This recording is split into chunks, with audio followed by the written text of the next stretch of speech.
De alguna forma lo que tenemos que tener claro es que, aunque para tener autoinmunidad hay un componente genético que es absolutamente necesario, el componente ambiental es clave para que se produzca la autoinmunidad. De hecho, en ciertos estudios lo que aparece es que enfermedades como la celiaquía o la psoriasis, aunque tienen un componente genético importante, no se desarrollan en todo el mundo porque llevan un estilo de vida diferente y a nivel ambiental, por lo tanto, no acaba despertándose esa autoinmunidad en todo el mundo. Hay una disbiosis oral, por ejemplo, aparece mucho Porphyromonas gingivalis en artritis reumatoide, por ejemplo. Aquellas personas con periodontitis, gingivitis y otro tipo de problemas bucodentales suele tener relación con problemas de autoinmunidad. Sí, se puede prevenir y se puede llegar a mí no me gusta la palabra curar porque parece como muy fuerte, ¿no? Pero me gusta la palabra silenciar. El sol, la gente tiene que entender que es mucho más allá de vitamina D. Es propio melanocortina, óxido nítrico. A mí me gusta siempre decir que personas que tengan hipertensión, pónganse al sol. Dejen de tomar azúcar y pónganse al sol. Y esto va a hacer que sus cifras de tensión arterial bajen porque ese óxido nítrico es vasodilatador, ¿no? Entonces, por supuesto, melatonina, hay muchísimas sustancias que tiene el sol que muchas veces, lo digo porque a veces en redes sociales se ve la vitamina D, sí, es muy importante, pero el sol es más cosas. Rubén Muñoz, @TheAncestralDoctor en redes sociales, doctor en enfermería, también nutricionista integrativo y además de todo ello, pues bueno, un gran divulgador, aunque incipiente, ¿no? Vamos a decir. Pero sin duda, alguien que aporta mucho en redes sociales, sabes que aprecio muchísimo todo lo que nos estás dando. Autor del libro El Kaizen Autoinmune también, prologado por nuestro querido Antonio Valenzuela, al que le mandamos un abrazo fuerte, porque es quien nos ha puesto en contacto, nos puso en contacto hace tiempo y oye, de agradecer, y yo encantadísimo de estar por aquí. Y sobre todo para mí un experto en autoinmunidad, va a ser uno de los grandes bloques de los que hablaremos hoy. Pero como siempre, oye, bienvenido al podcast de Altum Foods y también muy agradecido, lo voy a decir públicamente, porque has puesto muchísimo interés en que esto se pueda llevar a cabo. De hecho, estamos en un coworking, hemos alquilado una salita, correcto, que creo parece, no sé, una sala de dentista o algo así. Sí, está muy bien, la verdad, estamos muy cómodos. Muy diáfano, así que bienvenido y gracias. Muy agradecido que estés por aquí. Bueno, muchas gracias a ti por la invitación, gracias a Antonio también por habernos puesto en contacto, porque la verdad que desde el primer momento nos entendimos. Solo espero que este podcast sea muy instructivo para la gente y que sean capaces de valorar el contenido y que bueno, que la verdad que llevamos un rato charlando y se me ha pasado súper rápido. La verdad que será súper interesante, la verdad. Tenemos muchas cositas en común y se nos ha hecho fácil. Venga, vamos al lío. Empecemos hablando, como hemos dicho, de autoinmunidad. Si quieres, a modo introductorio, ¿qué es el sistema inmune? ¿Cómo funciona? ¿Y por qué puede llegar a, digamos, atacar a nuestros propios tejidos? ¿Cómo llega a confundirse hasta tal punto? Bueno, el sistema inmunitario tiene una serie de células a nivel innato y a nivel adaptativo que lo que hacen tienen muchísimas funciones, pero la principal es defensa frente a infecciones y frente a ciertas sustancias externas que nos atacan desde el exterior, ¿de acuerdo? Lo que sucede en la autoinmunidad es que nosotros tenemos unos sistemas, unos mecanismos de defensa central y periférico a nivel de inmunotolerancia, una inmunotolerancia que se llama, estos son linfocitos T y B, que lo que hacen es defendernos frente a diferentes ataques, ¿de acuerdo? Diferentes tóxicos. Mecanismos, por ejemplo, como la apoptosis, la anergia, la compresión a linfocitos T reguladores. Este tipo de mecanismos lo que hacen es cuando viene algún antígeno que el sistema reconoce como extraño, lo ataca y lo elimina, ¿de acuerdo? ¿Qué es lo que ocurre? Que estos mecanismos de tolerancia central y periférica a veces fallan. ¿Cuándo fallan? Cuando tenemos acumulados muchos tóxicos, metales pesados, disruptores endocrinos, cuando a nivel hormonal estamos muy fastidiados, cuando tenemos un cortisol alto. Todo esto se junta, todo esto y muchas cosas más se juntan, el sistema inmunitario falla y se acaban formando lo que llamamos linfocitos T y B autorreactivos que nos provocan la autoinmunidad. ¿De acuerdo? Esto no se produce de la noche a la mañana. Y de alguna forma lo que tenemos que tener claro es que, aunque para tener autoinmunidad hay un componente genético que es absolutamente necesario, el componente ambiental es clave para que se produzca la autoinmunidad. De hecho, en ciertos estudios lo que aparece es que enfermedades como la celiaquía o la psoriasis, aunque tienen un componente genético importante, no se desarrollan en todo el mundo porque llevan un estilo de vida diferente y a nivel ambiental, Por lo tanto, no acaba despertándose esa autoinmunidad en todo el mundo. Esto hay que tenerlo claro, que la gente tiene, no, es que mi padre tiene esto, mi madre tiene esto y yo también lo voy a tener, ¿no? Y no es así. Tiene que haber un estilo de vida, factores ambientales que vamos a hablar a lo largo de la entrevista, que de alguna manera pues, hagan que la autoinmunidad aparezca. Antes de continuar con esta apasionante entrevista, permíteme hablarte brevemente de Altum Foods, mi proyecto de comida saludable a domicilio. Y es que en Altum ponemos a tu disposición suscripciones semanales y mensuales de la comida más casera y artesanal de España, elaborada sin aditivos, gluten o azúcares añadidos y donde únicamente utilizamos aceite de oliva virgen extra. Además, también puedes comprar a la carta con una variedad de aproximadamente unos 70 platos y hay de todo. Carnes, arroces, pescados, legumbres, estofados, cremas, ensaladas frías, vaya, una locura. Y por haber llegado hasta aquí, una sorpresita, con el código MIO10 conseguirás un 10% de ahorro en tu primer pedido. Así que ¿a qué esperas? Visita www.altumfoods.com porque no te arrepentirás. Continuamos con la entrevista. Precisamente, y en la línea de lo que hablabas, indicabas que oye, hay personas en las que se puede desarrollar y otras personas en las que no. Y vamos a intentar escarbar un poquito ahí por qué hay individuos en los que sí que se expresa esa autoinmunidad y otros en las que no.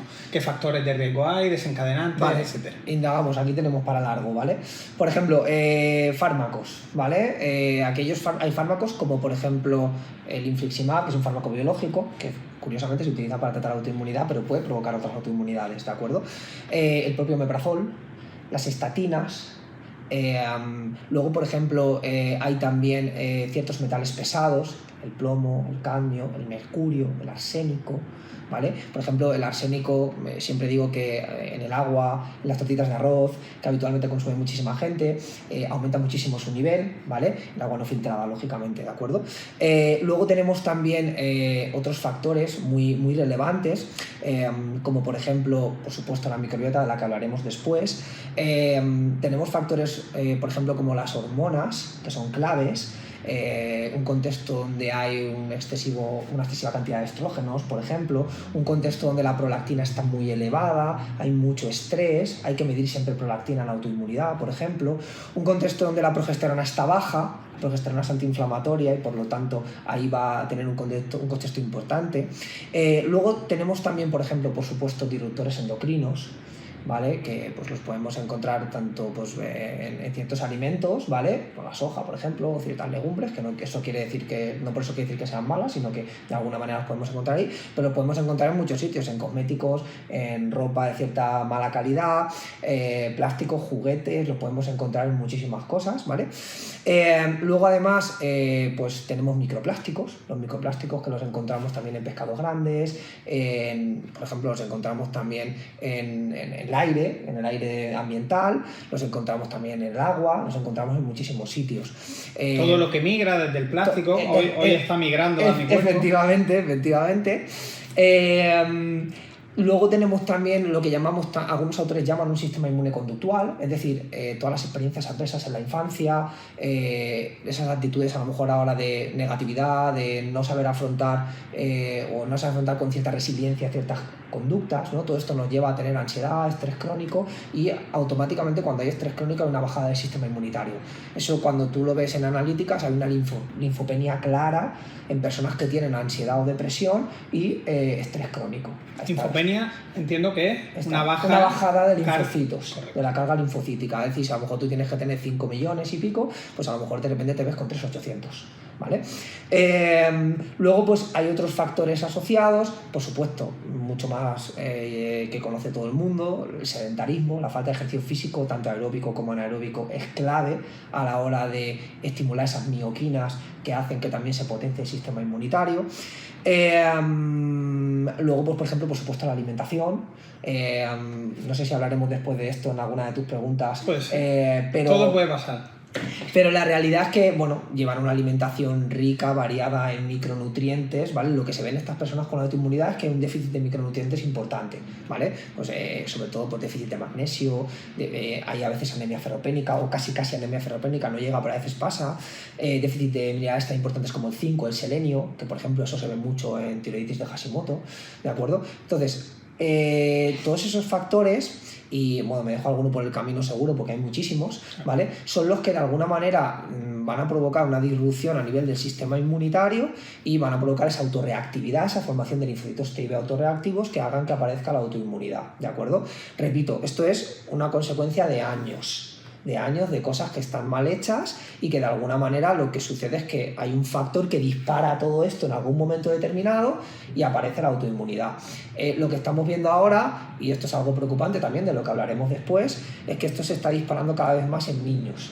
Estoy teniendo en consulta cada vez más pacientes que pues tienen 3, 4 años, 2 años, donde ya tienen, pues, por ejemplo, condiciones como alopecia areata, condiciones como celiaquía, condiciones como psoriasis en placas.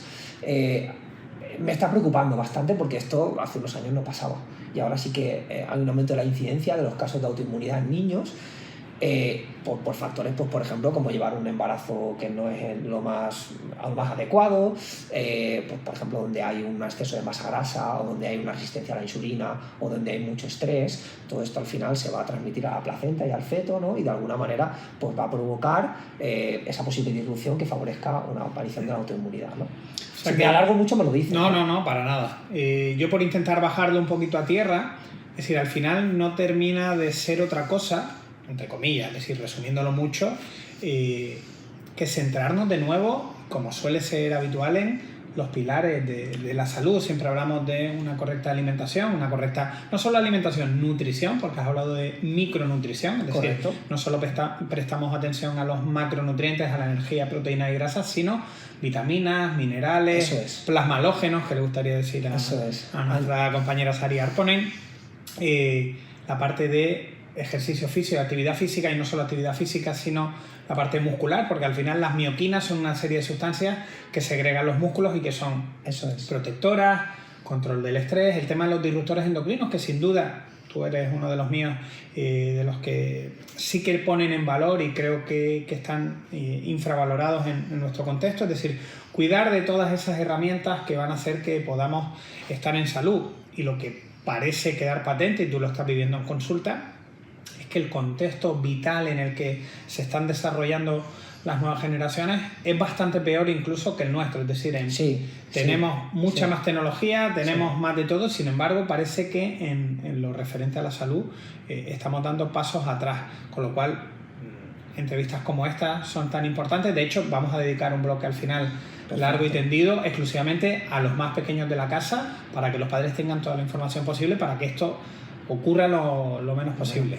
Eso es. Otra curiosidad que se suele dar en el espectro de la autoinmunidad es que las mujeres suelen sufrirlo, digamos, en volumen, en porcentaje, enfermedades autoinmunes, en mucha mayor medida que los hombres. Rubén, ¿a qué se debe este fenómeno? Bueno, esto se debe a muchísimos factores. Hay una parte de carga genética que se desplaza siempre más hacia ciertos genes de carácter femenino.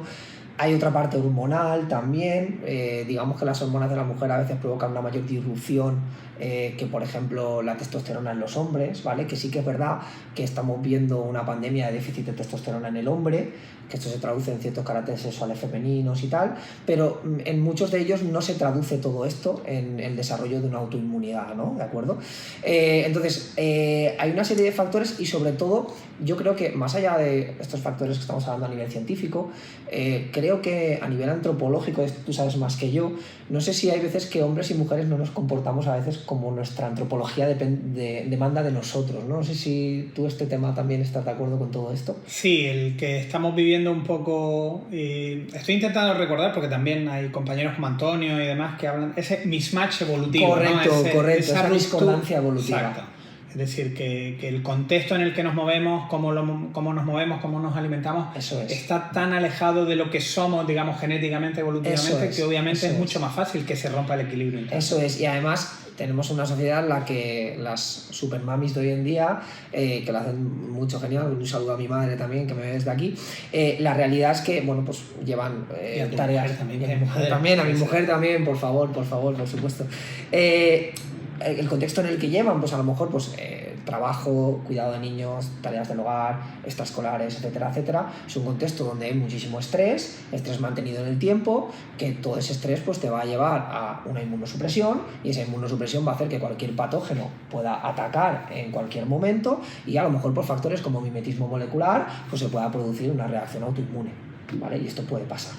Claro, la llegada de la incorporación de la mujer al mercado laboral, correcto, ha hecho en las últimas décadas que, oye, pasen de tener las labores propias del hogar y Eso ahora además le sumamos otras. Un extra. Es decir, no han perdido carga, o en muchos casos no han perdido cargas, digamos, de puertas para adentro. Eso es. Pero claro, de pronto tienen una exigencia. Si ya era grande la exigencia, ahora se ha multiplicado, con lo cual por ahí tenemos una doble problemática. La propia de la mujer, de esos problemas que pueda sufrir, y también que si ambos progenitores están fuera de casa, la crianza de los niños también es peor en muchos motivos, en muchos sentidos, quiero decir. Y esto puede quizás también ser uno de esos factores que influyen en que la salud de los más pequeños se esté viendo que se deteriora con el paso de las décadas. Oye, es algo que sin duda deberíamos pararnos a reflexionar. Sí. Rubén, hablemos ahora del papel de la microbiota. La habíamos Perfecto. citado antes como muy de soslayo. Microbiota y sistema inmune para mí son primos hermanos, es decir, conviven normalmente en armonía. De hecho, a nivel digestivo hay un vínculo realmente relevante, y ambos no pueden subsistir sin la otra parte. Pero específicamente hablando de enfermedades autoinmunes, ¿qué papel suele jugar? Bueno, lo que se ve siempre en este tipo de alteraciones es que hay una disbiosis intestinal, bien sea intestino delgado o intestino grueso. Habitualmente no solo falla esa microbiota intestinal, sino que falla, por ejemplo, también la microbiota oral. Hay una disbiosis oral, por ejemplo, aparece mucho Porphyromonas gingivalis en artritis reumatoide, por ejemplo. Aquellas personas con periodontitis, gingivitis y otro tipo de problemas bucodentales suele tener relación con problemas de autoinmunidad. Ojo, porque se ha descrito también incluso con problemas de patologías neurodegenerativas como el Alzheimer, ¿vale? Que esto también hay que tenerlo en cuenta, que la salud bucodental es súper importante, y en autoinmunidad más. Pero es que al final, y tú lo sabes mejor que nadie porque eres experto en microbiota, tenemos bichitos en todo nuestro cuerpo, al final en cada uno de nuestros órganos, y la realidad es que esto, a la hora de producir autoinmunidad, es verdad que el aparato digestivo y la boca son muy muy importantes, pero también intervienen otro tipo de órganos, ¿no?, a la hora de producir autoinmunidad. Lo que ocurre es cuando, y me centro en ese tipo de ambientes, hay una disrupción, se forman una serie de citoquinas proinflamatorias, interleuquina 1, interleuquina 6, ¿vale? Hay otras, ¿vale?, que lo que hacen es formar lo que llamamos una tormenta de citoquinas, y con todo eso potenciar la aparición de linfocitos T autorreactivos que nos llevan a autoinmunidad. ¿Solo sucede esa disbiosis en autoinmunidad? No, tiene que ser una suma de factores como los que hemos hablado antes, sumado a un desorden de la microbiota. Pero vuelvo a repetir, en todo este tipo de alteraciones de autoinmunidad hay problemas a nivel intestinal, hay problemas a nivel de la boca casi siempre, y si nos metemos también en microbiota a nivel estomacal, etcétera, también suelen haber ciertos problemas. Está asociado con Helicobacter pylori, con problemas a veces de esofagitis, a veces hay esofagitis eosinofílica porque hay mucha histamina, y también va asociado con esos síntomas. Es decir, el paciente con autoinmunidad es un paciente complejo, porque tiene que abordar muchísimas cosas para poder llegar a una posible solución, ¿vale? Y la realidad es que esto conlleva a veces un sacrificio que muchos no quieren seguir porque, bueno, están con su fármaco biológico, con su inmunosupresor, y, bueno, me va bien, controlo los síntomas y puedo seguir viviendo. Ya, pero bueno, ¿qué efectos secundarios está teniendo esto en tu organismo a medio o largo plazo? ¿No? Claro, es un poco lo que hay que ver. Tener el sistema inmunitario deprimido, correcto, me hace propenso a otro tipo de problemas. Es decir, correcto. A lo mejor el brote ese que tengo en concreto de mi problema de artritis psoriásica, correcto, se puede parar, pero puedo, no sé, coger un catarro, vámonos a lo más básico, ¿no? Sí, al final necesito un sistema inmunitario competente. Rubén, para ir terminando más o menos este bloque, ¿se puede prevenir? Hemos hablado de muchas cositas. ¿Se puede prevenir o se puede mitigar la aparición de una enfermedad autoinmune? Sí, se puede prevenir. y se puede llegar a mí no me gusta la palabra curar porque parece como muy fuerte, ¿no? Pero me gusta la palabra silenciar. Tú puedes llegar a silenciar. Conozco a gente con 5 o 6 autoinmunidades que tiene anticuerpos negativos y que está perfecta de salud. Ha logrado silenciar esos síntomas, ¿vale? Y al final, cuando tú silencias esos síntomas, puedes vivir como tú o como yo, sin ningún tipo de problema, con máxima energía, sueño adecuado, con potenciación a nivel mental, a nivel físico, a todos los niveles, ¿vale? ¿Cómo se tiene que hacer esto? Bueno, pues básicamente alejándome de todos los tóxicos que hemos hablado antes, buena alimentación, que esto pasa por comer un poco de todo, pero de todo alimentos reales: carne, pescado, huevos, verduras, frutas, frutos secos, alimentos fermentados, beber agua de calidad, una adecuada cantidad de sal. Todo pasa por eso, alimentos que no están manufacturados por la industria y que de alguna manera nos han llevado a ser lo que somos hoy en día, ¿no? Y centrarte sobre todo también en la tierra en la que vivas, qué alimentos crecen en esa tierra, porque eso también va a ser importante a nivel de microbiota, ¿no? Vigilar, no lo hemos comentado, pero vigilar también los ritmos circadianos, la cronodisrupción interviene mucho en la autoinmunidad. Y bueno, en definitiva, ser capaces de cuidar todo ese entorno. Yo me he dado cuenta que el 90% al final va a ser lo que tú dices, aspectos básicos de alimentación, sueño, ejercicio físico, ritmos circadianos, eso, y microbiota. Esos 5 aspectos, cuando son cuidados realmente y cuando mejoran, la persona mejora en un 95%. Y ya no se acuerda prácticamente, y empiezan a negativizarse algunos de sus anticuerpos y ya no se acuerda de que tiene autoinmunidad, porque de repente me dicen: Rubén, vuelvo a tener energía, descanso mejor, ¿vale? O sea, nos hemos dejado factores porque, por ejemplo, la contaminación electromagnética, 4G, 5G, todas estas cosas también intervienen, ¿vale? Pero la realidad es que cuando tú intervienes en esos 5 factores, el 90-95% de la persona mejora ya. Y te pregunto, se nos queda uno importante fuera, que es el nivel de vitamina D. Para mí, esencialísimo en autoinmunidad. Clave, como son tantos al final, ¿vale? Pero sí, es clave. En autoinmunidad, normalmente lo que te vienen son pacientes que tienen una vitamina D por los suelos, estamos hablando de 15, 20, a veces 10 nivel de vitamina D, ¿vale? Nanogramos mililitro. Entonces, claro que el estándar, para quien nos esté escuchando y no lo sepa, el mínimo minimísimo serían 30. ¿no? Claro, o sea que... pero esto para una persona saludable... diríamos que 30 tampoco sería el mínimo. Sería el estándar, digamos, médico actual. Sería 30, exacto. Para una persona saludable, como nosotros, yo recomiendo 50. Y para una persona con autoinmunidad, el nivel debería estar en 70 o en 80. Para que la respuesta del sistema inmunitario, del sistema endocrino, sea muchísimo mejor, porque sabemos que la vitamina D al final actúa como una hormona, ¿no? Y tiene muchísimas interacciones a nivel de nuestro organismo. Entonces, niveles de por encima de 50, y si puede ser como manera óptima, como digo, en 70 o 80, serían lo deseables en personas con autoinmunidad. Te pregunto, porque esto seguro que es una duda que se estarán planteando muchos ahora al escucharte. No sé si tienes un protocolo base para personas con autoinmunidad en lo referente a vitamina D. ¿Cómo trabajas esa línea específica? Es decir, buscando esos niveles altos, entre comillas, para lo que son. A ver, conocemos, supongo que conocen todos los seguidores también, el protocolo Coimbra, ¿vale? Que son dosis muy altas. ¿Todos los seguidores? Seguro que no. Bueno, algunos de ellos, ¿vale? El protocolo Coimbra es un protocolo en el que se dan dosis muy altas de vitamina D, ¿de acuerdo? En las que, bueno, pues hacen que ese déficit, que a lo mejor, como te digo, una persona con vitamina D de 10, de repente suba a 50, 60 muy rápido.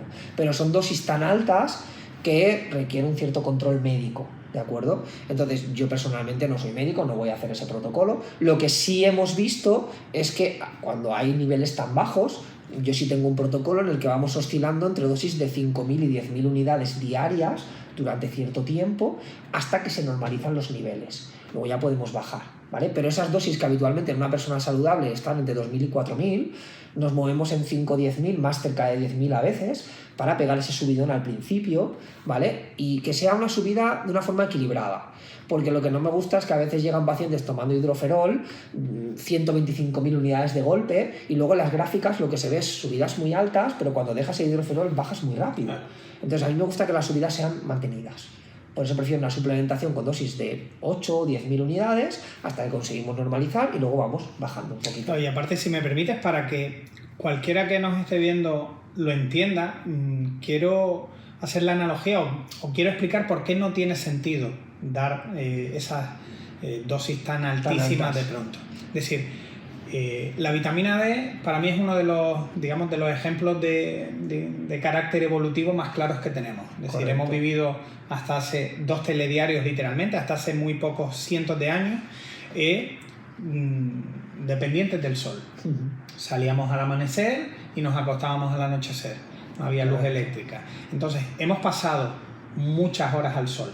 Y de hecho, hasta hace pocas décadas, en España se seguían pasando muchísimas horas al sol porque hemos trabajado esencialmente en la calle. Hoy en día ya casi no es así. Con lo cual, nuestro cuerpo sintetiza esa vitamina D a partir de la recepción de uno de los tipos de rayos que nos ofrece la radiación solar. Eso implica que la exposición es diaria y que los niveles yo los genero diarios. Mi cuerpo está acostumbrado a sintetizar todos los días vitamina D. Si yo tomo unas 4.000 unidades, 2.000, 4.000 unidades, digamos que estaría semejando probablemente a lo que sería una exposición clásica del ser humano. En 10.000 ya estoy dando una dosis un poquito más alta, pero que tienen sentido. Ahora, si yo a alguien le doy 150.000 unidades internacionales de una vez, sería el equivalente a que ha estado encerrado en una cueva durante 10 días. El símil es perfecto. Lo saco a la calle, lo dejo, pero además que no se mueva, ¿no? Como el que está en la playa, no ha ido en todo el año y se pone en el mes de junio a torrarse y obviamente tiene unas posibilidades de tener un melanoma mucho más altas, porque es una exposición absurda. Pues sería lo mismo, es decir, te he tenido ahí a oscuras y de pronto te saco aquí 12 horas, correcto. ¿Qué puede pasar? Nada bueno. O sea, es terrible, ¿no? Entonces no tiene ningún... Primero, además por el tipo de vitamina D, que ahí entraríamos, María Hernández Bascuñana lo podría explicar mucho mejor, pero ni es el tipo de vitamina que nos interesa. Eso es. Pero además, sobre todo, esa dosis es irracional desde un punto de vista evolutivo. Y luego, perdona, interrumpa mi hora, al final el sol, la gente tiene que entender que es mucho más allá de vitamina D. Es propio melanocortina, óxido nítrico. A mí me gusta siempre decir que personas que tengan hipertensión, pónganse al sol. Dejen de tomar azúcar y pónganse al sol. Y esto va a hacer que sus cifras de tensión arterial bajen, porque ese óxido nítrico es vasodilatador, ¿no? Entonces, por supuesto, melatonina, hay muchísimas sustancias que tiene el sol que muchas veces, lo digo porque a veces en redes sociales se ve la vitamina D, sí, súper importante, pero el sol es más cosas. Entonces, sí, de hecho, la curiosidad que la ciencia demuestra que el sol previene de melanoma. Correcto. La exposición descontrolada es la que te predispone, pero una exposición saludable previene de melanoma. Eso es un tema del que podríamos hablar largo y tendido otro día. Oye, has dejado caer una cuestión que me parece muy interesante y que antes de acabar con este bloque quiero que abordemos. Y es que es bastante habitual que una persona que tiene enfermedad autoinmune curse con más enfermedades autoinmunes, es decir, que no se quede solo en una. ¿Qué lógica hay detrás de esto? Bueno, pues básicamente cuando hay un ambiente disruptivo a muchos niveles en el organismo, ¿vale? A veces pueden suceder otras. Y luego hay una parte clave, que hay ciertos genes que se expresan y que pueden manifestarse en varias enfermedades autoinmunes. Por ejemplo, Hashimoto tiene mucha conexión con celiaquía. ¿Vale? La enfermedad inflamatoria intestinal, aparte de con celiaquía, puede tener conexión con otras afectaciones, por ejemplo, de la tiroides o de la piel, sobre todo a nivel de psoriasis. Esclerosis múltiple también está relacionada con celiaquía. Aquí hay una serie de cosas que también quiero dejar claro, y es que todo paciente con autoinmunidad tiene que descartar que sea celíaco, ¿vale? Descartar que sea celíaco de una manera coherente, con un protocolo adecuado. No vale descartar que sea celíaco con análisis de anticuerpos antiendomisio y este tipo de cosas, porque eso no es descartarse el celíaco. Hay que hacerse un test genético y hay que hacerse una muestra de microbiosidades intestinales, una biopsia, ¿vale? Solo así puedes descartar que eres celíaco al 100%. Hay muchos, lo digo porque hay muchos médicos que a lo mejor a veces comentan, oye, negativo en anticuerpos, no eres celíaco. No, amigo, tienes que descartar estas 3 cosas más, y sobre todo lo único que descartas es que no hayan un exceso de linfocitos a nivel de microbiosidades intestinales. Eso es lo que va a descartar la patología autoinmune, en este caso la celiaquía. Pero toda persona con autoinmunidad tiene que descartar el tema de la celiaquía. De hecho, personas sin autoinmunidad son celíacas a veces y no lo saben también. O sea, que esto también hay que decirlo. Esto es importante, no solo de la celiaquía, sino que en general hay un infradiagnóstico de pruebas de patologías autoinmunes, porque a nivel de la sanidad pública pues hay veces que no se realizan ciertas pruebas que nos pueden verificar la presencia de autoinmunidad, ¿no? Entonces hay un infradiagnóstico bastante importante y hay gente que, digo la celiaquía porque es una enfermedad que conoce todo el mundo, pero hay gente que es celíaca, no lo sabe y está consumiendo gluten a diario, con todo lo que eso conlleva a nivel del sistema inmune, sistema digestivo. Si hemos hablado de inflamación, correcto. Eso es gasolina en la hoguera. Echar más gasolina, eso es. Además de manera continuada. en España, aquí de manera continuada. Eso es. Me lo has puesto en bandeja porque la última pregunta que tenía del bloque era precisamente gluten y lactosa. Ya hemos hablado un poquito del gluten, de la importancia de descartar. Celiaquía. Sí. Aun descartada la celiaquía, ¿tú eres de los que piensa que si hay autoinmunidad quizás había que reducir o incluso eliminar el consumo de gluten o no? Vale. Yo soy de los que piensa que habiendo celiaquía y habiendo cualquier enfermedad autoinmune, me da igual, no hay que tomar gluten. ¿De acuerdo? ¿Por qué? Porque eso va a generar un aumento de la permeabilidad intestinal, va a generar un daño a nivel de barreras, va a generar un aumento de la inflamación y eso no nos va a venir bien para ninguna autoinmunidad. ¿De acuerdo? Más tormenta de citoquinas, que hemos dicho antes, y eso no va a venir bien. Entonces yo, en todas las autoinmunidades, no tomaría nunca gluten.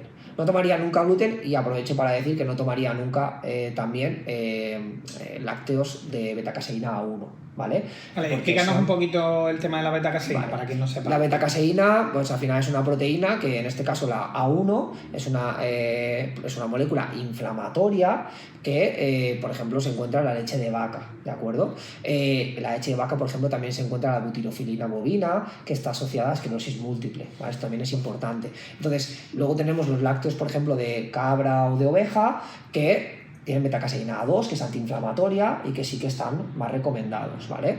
Hay que decir que bajo mi punto de vista y por todo lo que aportan los fermentados, prefiero que el paciente tome lácteos fermentados, queso, yogur, kéfir, etcétera, que nos van a aportar bacterias muy interesantes para reequilibrar nuestra microbiota, que a lo mejor tomar un vaso de leche que, bueno, que quizás no va a ser tan interesante a nivel de esta aportación, ¿no?, de la microbiota, al menos mi punto de vista a nivel profesional, ¿no? Perfecto. Y por si alguien se lo pregunta, porque es bastante probable que dejen, oye, he escuchado que hay leche de vaca o hay productos lácteos de vaca con A2.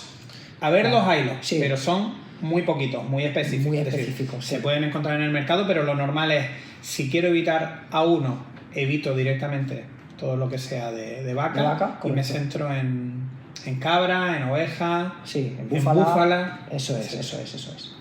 Perfecto, Rubén. Oye, habíamos consensuado hablar un poquito también de sanidad pública, porque vale, ambos tenemos opiniones creo que parecidas. Entonces, para empezar, tienes mucha experiencia, tanto a nivel, has dado clases, has pasado consulta durante muchos años.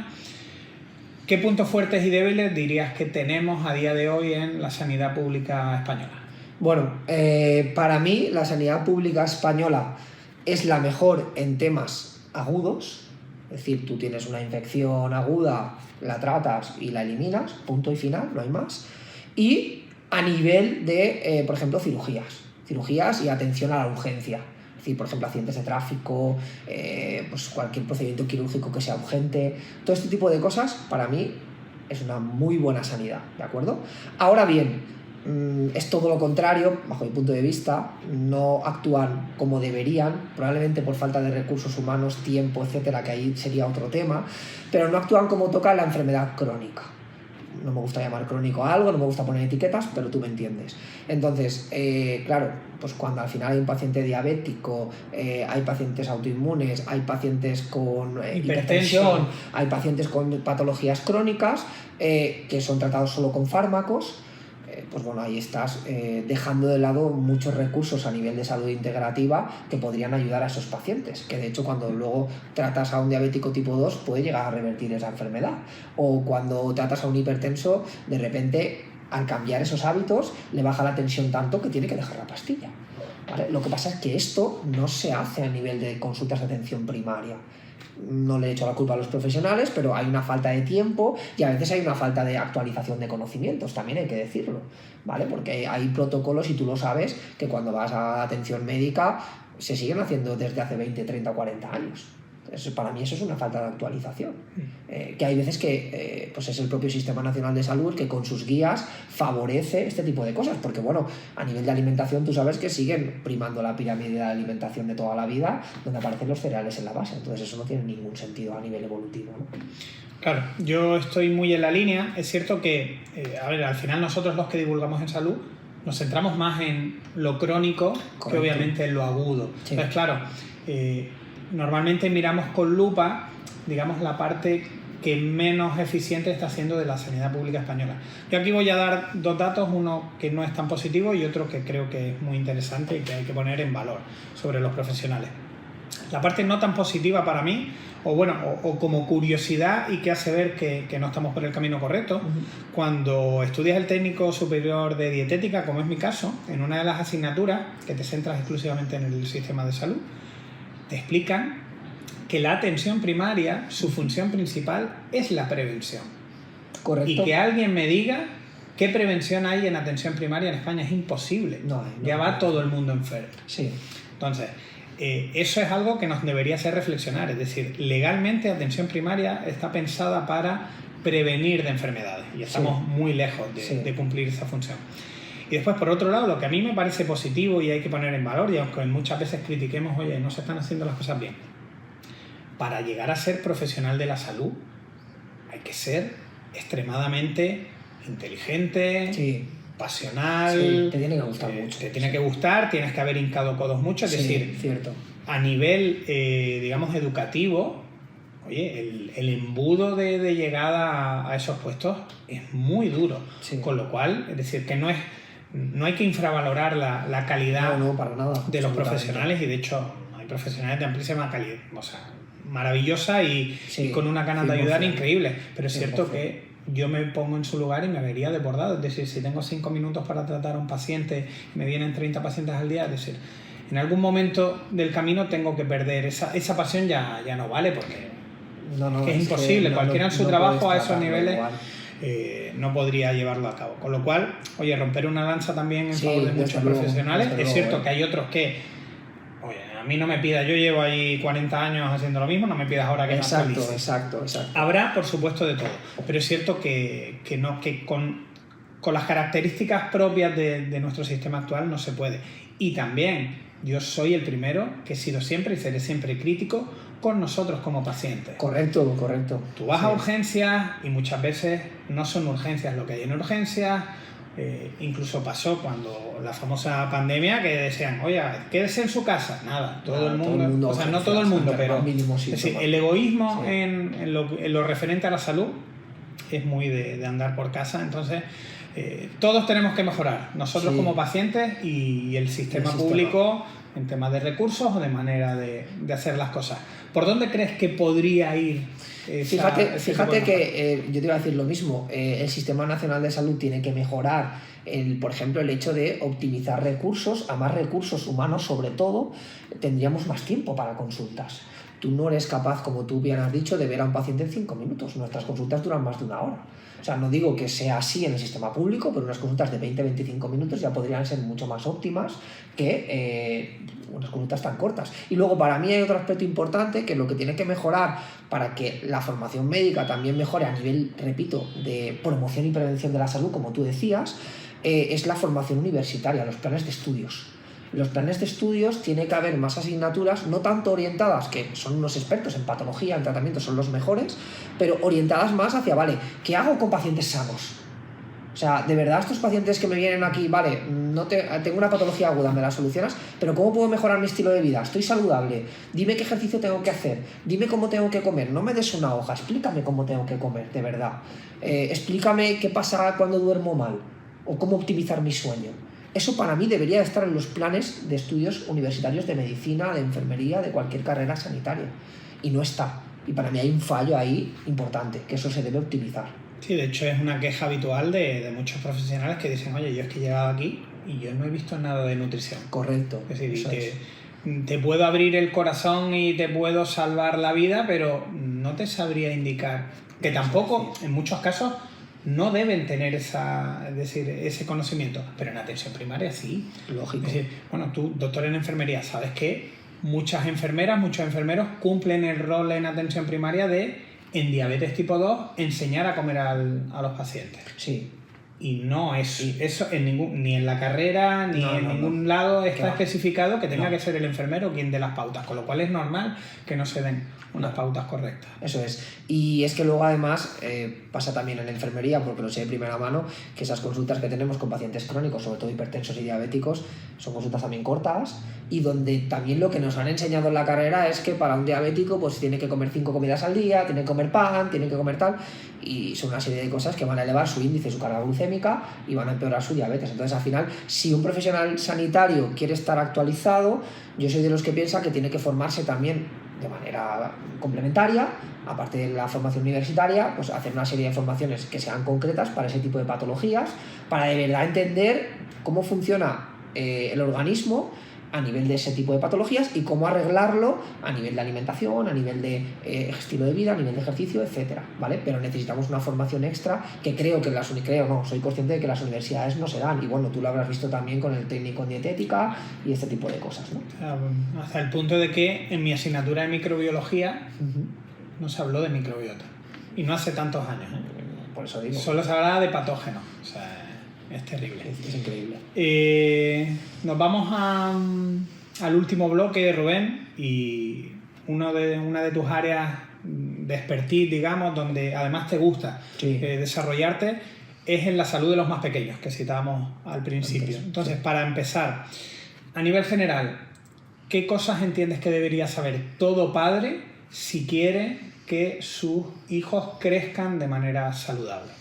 Bueno, a nivel general, lo que todo padre y madre deben saber es, lo primero, la importancia de los primeros 1000 días, los primeros años a nivel de, pues desde que nace el niño hasta esos 3 años, que de alguna manera va a determinar lo que va a ser el niño en la edad adulta.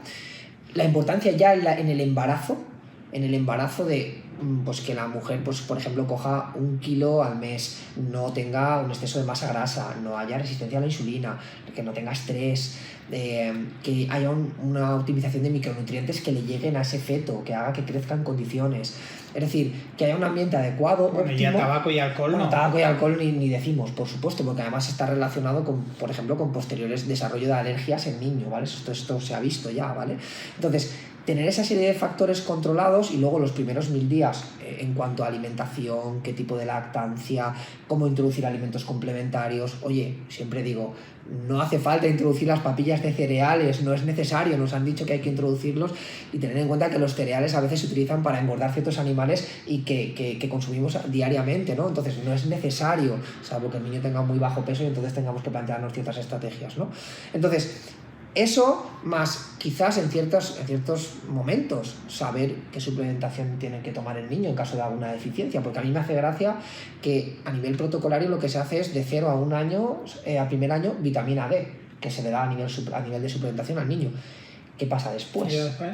Hasta luego, no hay problema, ¿no? Entonces, quiero decir, son una serie de cosas que luego cuando tú haces analíticas y cuando ves analíticas en niños, hay muchos déficits de zinc, de magnesio, de ciertos micronutrientes que son claves a la hora de que haya un buen estado de salud, y que se está viendo que hay un infradiagnóstico, como decía antes, y hay un descenso de esos niveles porque están habiendo muchas autoinmunidades en niños, ¿no?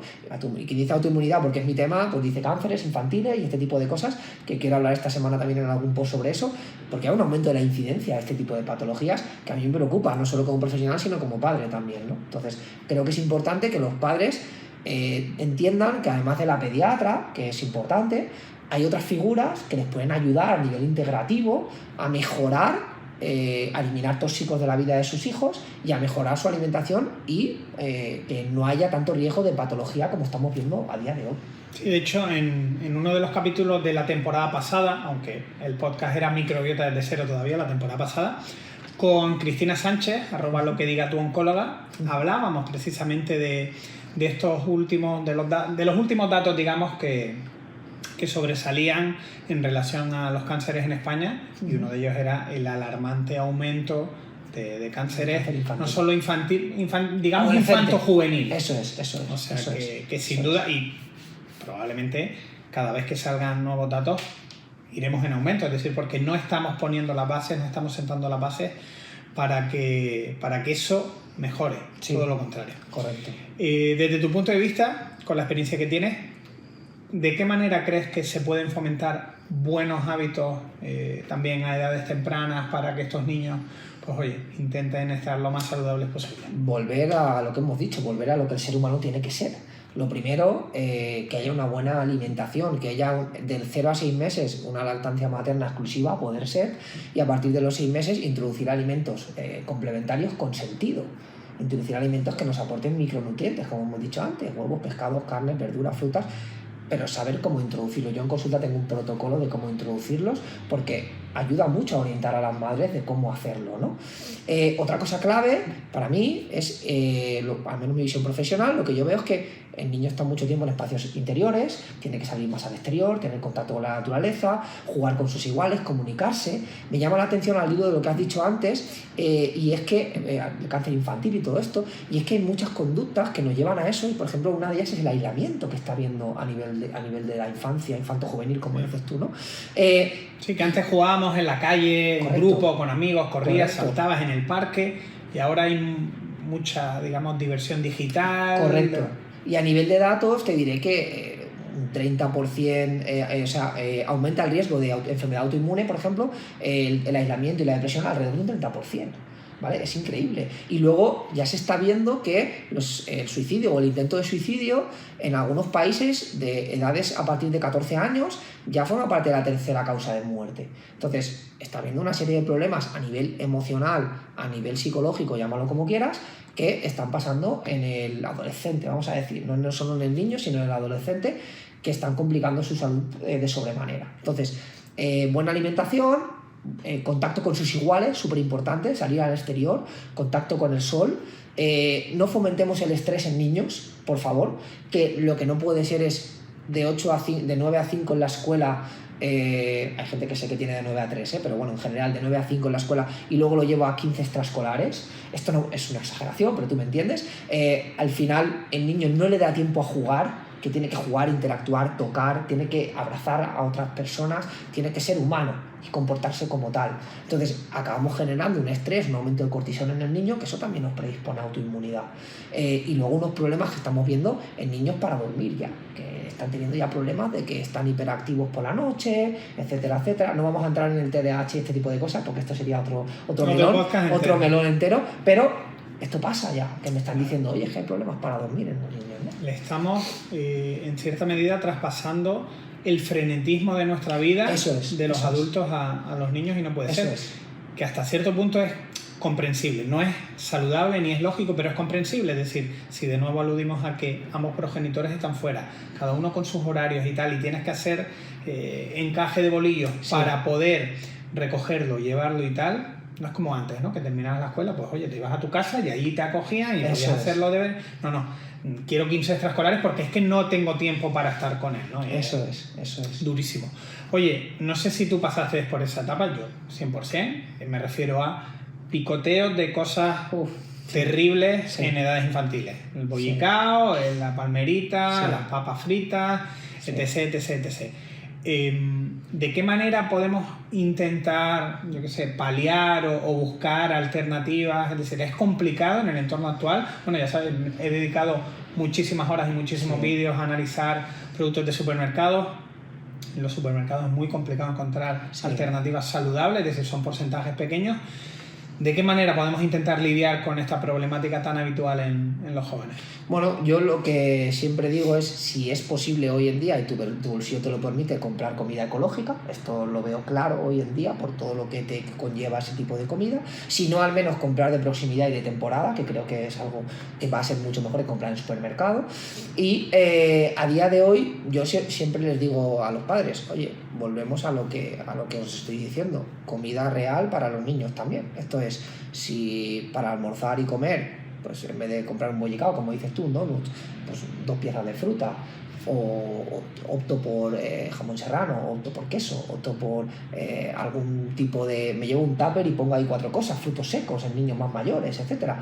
Voy cambiando el menú, pero es comida saludable que me aporta nutrientes, no tengo por qué ir a los ultraprocesados.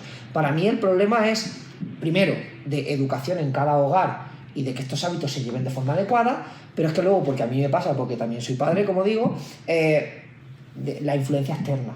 Es decir, mis hijos están muy bien conmigo, tratan muy bien estos temas, están muy bien alimentados, pero cuando van fuera hay cumpleaños, hay reuniones sociales y todo esto es de lo que se queja la gente, ¿no? De decir, vale, le estoy enseñando, educando a mi hijo, pero luego va afuera y tiene todas influencias.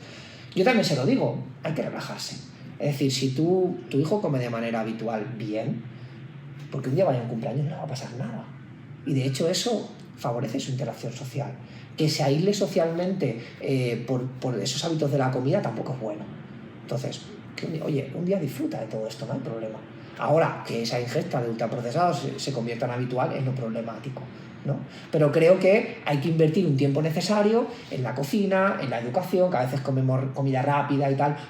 No, oye, cocina cuando puedas, pero saca tiempo para ello, cocina, de alguna forma, enséñale a tu hijo cómo debe comer, explícale las cosas, habla con ellos, que a veces no tenemos comunicación, nos ponemos por la noche a cenar, la televisión, los móviles, etcétera. No, habla con ellos.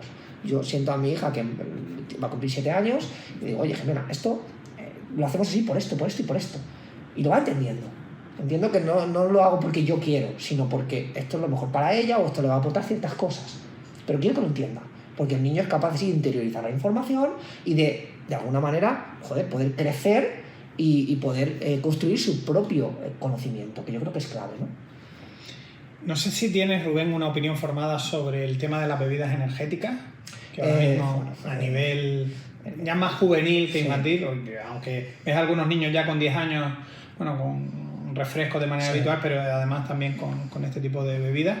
Yo no la tengo porque no he profundizado, la tengo, digamos, a nivel genérico. Y creo que realmente tendremos datos de aquí a lo mejor a 5 años. Es decir, que el problema no se está viendo ahora, pero lo veremos relativamente cerca. Sí. ¿Qué opinión te merece? No sé si lo has estudiado más en profundidad. Bueno, este es un tema que, como el que tú dices, cuando investigas un poco no hay casi estudios, no hay mucha información, pero la realidad es que yo sí te puedo decir que como uno de mis trabajos es ser docente y trabajo con chavales de entre 15 y 20 años aproximadamente, a mí sí me llama la atención ese contexto en el que a veces tengo 30 personas en clase y 8 de ellos tienen, no voy a decir marcas, pero tienen una bebida energética encima de la mesa. No pueden aguantar, no tienen sueño, están cansados, tienen que comer cada 2 horas. Entonces, esas conductas se ven. Y luego lo veo mucho también en un entorno deportivo, donde veo a gente desayunar ese tipo de bebidas, ¿no? Entonces, ese tipo de bebidas yo sí que he visto, por estudios y por casos clínicos que conozco, que no voy a decir a largo plazo, a medio plazo el consumo habitual está relacionado con patologías neurodegenerativas, con infarto agudo de miocardio y con otro tipo de patologías bastante graves. Y además causan una dependencia de ellas bastante importante. Entonces, yo sí les pediría a los padres y madres que vigilasen este tipo de conductas porque, como digo, lo veo bastante frecuentemente en gente adolescente y que de alguna manera dependen de eso para poder aguantar, con lo cual dice que en su vida está fallando algunas cosas seguro que tenemos que arreglar, ¿no? Sí, el impacto, es decir, vas por ahí y ves muchísimo, sí, o sea, es tan habitual, ha entrado, como dirían en boxeo, como cuchillo en mantequilla, o sea, sí, es una cosa terrible. Y me da un poco de vértigo pensar en lo que veremos a nivel de salud en unos poquitos años. Pero bueno, lo primero pasa por concienciar siempre. Sí, pero claro, si no hay estudios, aparte son compañías, son unos lobbies espectaculares, claro, sí, venden tanto que tienen un poder, con lo cual no hay sensación de riesgo, igual que no la ha habido históricamente con los refrescos para la salud y con tantas otras cosas, ¿no? Con lo cual, bueno, intentar poner nuestro granito de arena en al menos ser cautos. Sí. No hay evidencia científica, eso es cierto, pero todo parece indicar que la habrá de manera muy clara en poquito tiempo. Rubén, hablemos nuevamente de los padres. ¿Hasta qué punto crees que los hábitos de los padres marcan los hábitos de los niños? Yo puedo pretender que mi hijo se cuide, se lleve un tupper a lo mejor de hummus con zanahoria, coma brócoli en casa, sí, si a mí no me ha visto en la vida echarme un brócoli a la boca. Vale. No. Básicamente lo que funciona todo es por espejo, por lo que tú eres y lo que tú haces es lo que van a hacer tus hijos en todo momento. Si tú desde pequeño le acostumbras a comer brócoli, zanahoria, carne, pescado, lo que sea que coman, ellos van a comer toda la vida esto. Y sobre todo yo lo veo no solo en la alimentación, sino que, por ejemplo, a mí que me ven hacer mucho ejercicio físico de fuerza, mi hija ya hace ejercicio físico de fuerza conmigo, pero porque me ve. Pa, ¿puedo hacer esto contigo? ¿Puedo ir yo que hago grounding por las mañanas, me voy a la playa, ¿puedo irme contigo? ¿Vale? Este tipo de cosas, si yo no las hiciera, mi hija no me preguntaría nunca. Entonces, no hay nada mejor que ser tú el ejemplo de lo que quieres que sean tus hijos. Luego, está claro que hay gente que me dice, hay influencias externas, claro. Los amigos, pues bueno, las redes sociales, todo tipo de influencias pueden cambiar en cierto momento a tu hijo o a tu hija. Pero la realidad es que si tú haces una serie de conductas diariamente mantenidas y eres constante, pues es que tu hijo o tu hija se va a comportar de la misma manera. A mí que, por ejemplo, por la mañana me ven meditar, pues ese tipo de conductas se van. Ellos las van procesando mentalmente y quieren hacer lo mismo que tú, porque tú, si eres ejemplo, para ellos eres como un héroe. Entonces, quieren ser como tú, ¿no? Has hablado ejercicio de fuerza en niños, teóricamente cuidado, no van a crecer. Bueno. ¿El gran mito? ¿Qué podemos decir de ello? Bueno, básicamente que los estudios que hay tampoco son tantos, porque estudios en niños tampoco es igual que pasa con la suplementación en niños, prácticamente no hay estudios. Lo que han demostrado es que no, o sea, los padres se pueden quedar tranquilos porque no hay un retraso en el crecimiento, en la estatura, ni tampoco una variación de peso tan alarmante como para que esto sea contraproducente, ¿vale? De hecho, el ejercicio físico de fuerza controlado en niños, lógicamente adaptado a ellos, lo que le va a proporcionar es un mejor crecimiento, una mejor masa muscular y una mejor adaptación de su vida al entorno. Y sobre todo, ya no es ponerte a levantar pesas, yo siempre digo lo mismo. Esto es, oye, me voy a hacer calistenia con un poquito de dominadas, oye, me voy a hacer escalada, cuerda, este tipo de cosas. Para el niño es divertido, no tiene que levantar mancuernas y está haciendo fuerza. Entonces, que hagamos actividades que al niño no solo mejoren su fuerza y su hipertrofia, sino que además sean divertidos para ellos, ¿no? Que creo que es clave. Sin duda. Oye, una de las últimas, tema marketing, publicidad, televisión, bueno, y ya publicidad online, porque ya no podemos hablar solo de tele. ¿Crees que seguimos siendo demasiado laxos con la legislación? ¿Que los inputs que le llegan a los más pequeños siguen siendo demasiado potentes y...? Para mí sí, seguimos siendo... Es verdad que la legislación ha cambiado en los últimos años, pero seguimos siendo muy laxos. Ya no se ven tantos anuncios de este tipo de publicidad que incita a los niños a consumir ciertos productos, pero sí que es verdad que, por ejemplo, vas a un supermercado o vas a comprar ciertos juguetes, por no hablar solo de comida, donde sí que se incita a comprar ciertas cosas que nos pueden aportar pues, tóxicos y problemas a largo plazo, a medio y largo plazo. Entonces, para mí debería haber una mayor regulación. Y aprovecho también para decir que debería haber una mayor regulación, por ejemplo, que esto siempre me llama la atención, en leches de fórmula. Las leches de fórmula no hay una regulación adecuada que explique a los padres cuando tú compras una leche de fórmula por qué hay 60 ingredientes y que cada uno de ellos cómo impactan la salud. Y que no son vitaminas y minerales. Correcto. Entonces son muchos aditivos que son malsanos y que de alguna manera hay que explicar a los padres qué le están dando a su hijo y esto no se hace. ¿No? Hay que tener un mayor conocimiento. Pues como en estos productos hay otros en los mercados, en los supermercados, que de alguna manera pues, se les da habitualmente a los niños, pues los Petit Suisse, los Danones, este tipo de cosas, que como si no sabes analizar bien qué ingredientes llevan, le estás dando azúcar continuamente a tu hijo, lo que va a provocar lo que hemos dicho a lo largo de la entrevista: inflamación, conductas disruptivas, neuroinflamación, no solo a nivel digestivo, sino a nivel neuronal, y otros problemas que a largo plazo pues van a ser muy problemáticos en el niño, ¿no? Y para ir acabando, esta pregunta me gusta, de hecho es mi preferida de toda la entrevista, se sale un poco, es un poco medio cachondeo, pero muy verdad. Si yo voy a un restaurante con mis niños, ¿mi niño debe comer lo mismo que yo? ¿O tiene algún sentido el menú infantil histórico y que se sigue viendo hoy en día? Ninguno. Para mí ninguno. O sea, porque el menú infantil, si te fijas, siempre está hecho por ejemplo, nuggets, salchichas, alimentos que además te los acompañan con salsas como el ketchup o salsa barbacoa o este tipo de cosas. patatas fritas con aceites que no son de la mejor calidad, pues este tipo de cosas que dejan de tener sentido, porque yo si no me como un plato de verduras o pescado, me como un chuletón, me da lo mismo, mi hijo no puede comer lo mismo. O sea, los menús infantiles no tienen sentido, solo tienen sentido para los padres que digan, no sé lo que darle de comer a mi hijo, le doy esto, pero es que no le estás dando una comida de buena calidad. Entonces, lo que comas tú puede comer tu hijo. A partir de cierta edad, que ya has introducido la alimentación complementaria, ¿por qué va a comer diferente?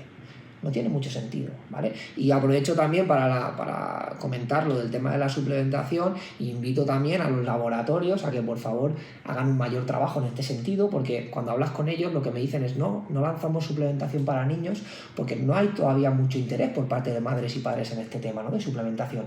Pero hay más desconocimiento que interés. Claro. Entonces yo lo que veo es cada vez hay más interés, más conocimiento dentro de ese desconocimiento que hay, pero cada vez la gente va conociendo más cosas y necesitamos más opciones a la hora de suplementar a los niños, que no es imprescindible, pero cuando un niño lo necesita por cierta patología o cierto déficit, igual que un adulto, necesitamos suplementos de calidad para niños también, y esto no se está haciendo en casi ningún laboratorio, muy pocos. Sí, de hecho, a mí, que he hablado muchas veces sobre probióticos, tanto a nivel, digamos, alimenticio como a nivel de suplementación, es una duda muy recurrente. Oye, ¿los niños pueden tomar probióticos? Pues claro que pueden. De hecho, a nivel hospitalario, a nivel neonatal, digamos, se utilizan en determinados contextos. Correcto. Con lo cual, es decir, que evidencia hay, que uso clínico hay, lo que pasa es que no ha llegado a derivarse eso a población general y no hay un conocimiento profundo de que, oye, en todas las etapas de la vida, obviamente, adaptado, no es lo mismo. Claro. De hecho, y eso es un conocimiento, digamos, general de todos aquellos que somos enamorados de la microbiota, y es que la microbiota va evolucionando a lo largo de todas las etapas de la vida en muy diferentes sentidos. Entonces, habrán determinados tipos de bichitos que son más concretos de la infancia. De hecho, te leía un post de no hace demasiado donde hablabas de un suplemento concreto con unas cepas concretas y demás. O sea, que existirá ahí. Oye, Rubén, ¿qué tienes en el horizonte? ¿Próximos proyectos, tanto a corto, que creo que me habías hablado de cursos, además muy enfocados a salud infantil, a medio plazo? ¿Qué tenemos por ahí? Bueno, voy a seguir haciendo promoción de mi libro, del cáncer autoinmune, en unas jornadas que tengo próximamente en León, donde voy a compartir, la verdad que un rato muy interesante hablando de autoinmunidad.